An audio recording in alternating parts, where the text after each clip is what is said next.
Makofi nyingine tafadhali. Thank you so much for your leadership. Unpacking the mango value chain. 5 minutes. Get ready to learn. Bwana Tom Owuor, makofi yake tafadhali anapokuja.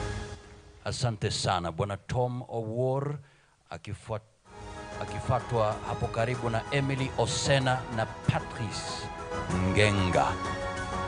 Karibuni, karibuni, karibuni.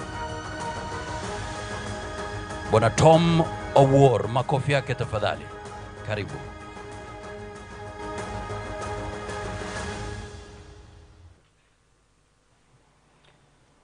Makueni ndio home and mango is the form. Habari zenu? I actually managed to pick virtually everything from the speakers up to the last speech that I've actually gotten from His Excellency, the Governor. His Excellency, the Governor, the Deputy Governor, CECs, Speaker of the County Assembly, all protocol observed. Habari zenu? My name is Tom Owuor. I work for Dairy Packaging and Business Advisory Services. I am not a stranger in Makueni, the fact being that in 2019, 2020, I did value chain analysis for mangoes in this great county of Makueni. So 15 minutes, let's move on.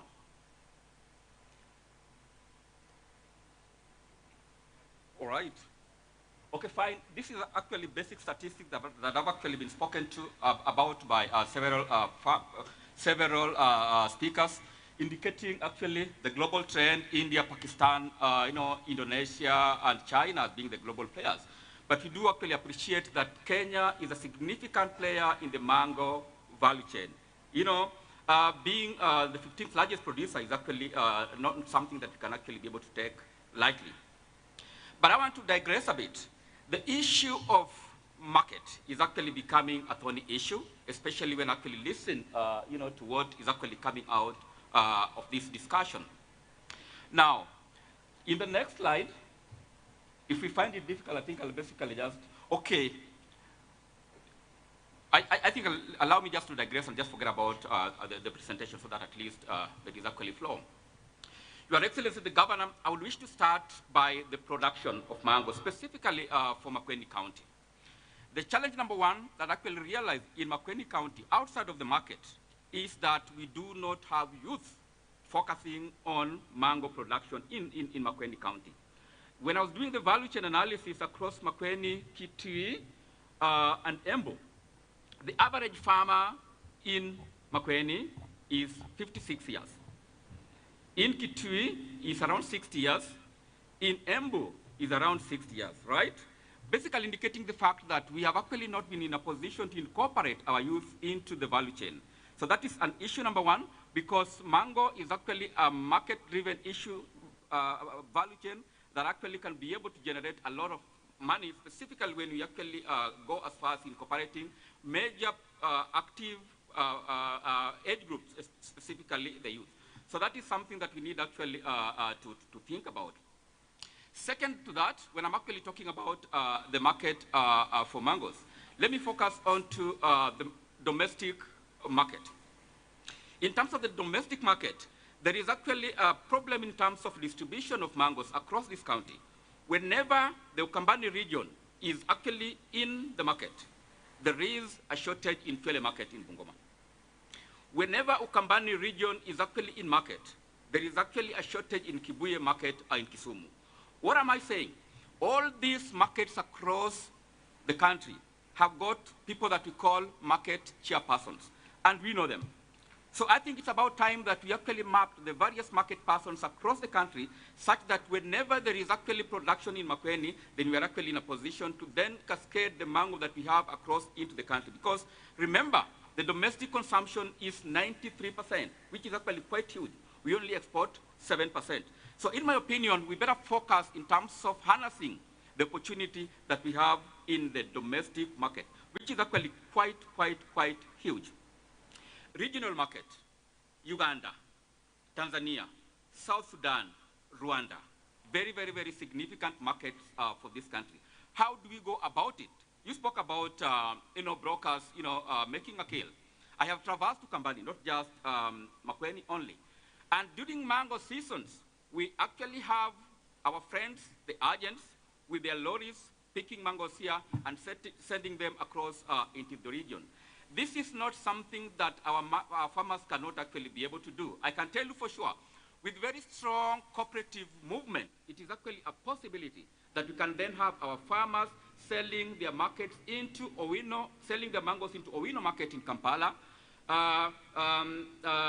Mahakama ya Ndizi in Dar es Salaam, so that it is actually the farmers of Makueni, Kitui, and Machakos selling their mangoes directly into the regional market.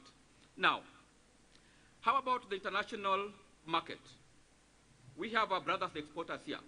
The biggest market where we export is United Arab Emirates, and that commands 50% of all the exports that we actually do. But then it's not done by the farmer. Number two is Saudi Arabia. 15% of the exports of mangoes actually go to Saudi Arabia. And then eventually you have Qatar at 12%, we have Russia 8%, Uganda of course have actually spoken about that. Now therein lies the challenge. If we speak about the international market, we are actually talking about the Middle East, and you will appreciate the prices that the Middle East brings about to the exporters. Number one, the prices in the Middle East are not the best to think about. And number two, kuna wakora wengi Middle East. I can tell you, all these exporters must be having a story to speak about in terms of market opportunities in the Middle East. Where do we go to? If you ask me, our market is in Europe. But therein again lies the challenge.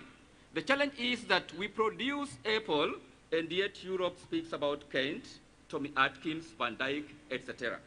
So I think it's about time we started to promote apple, because that is where our competitive edge is.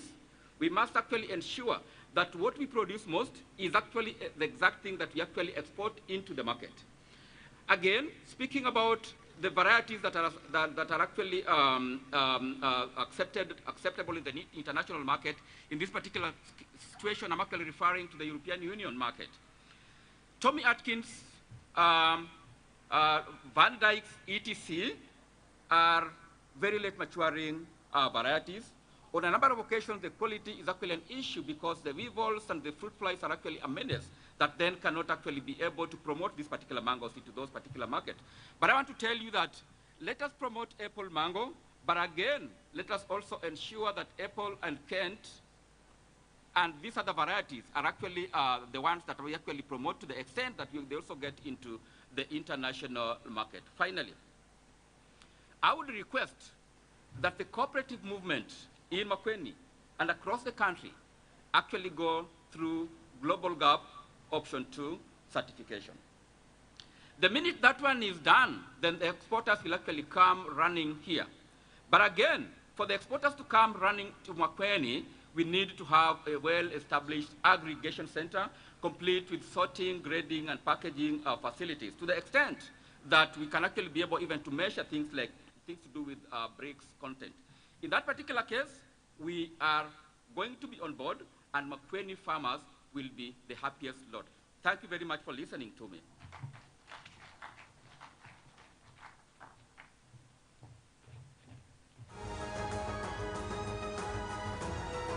Emily, please. All right.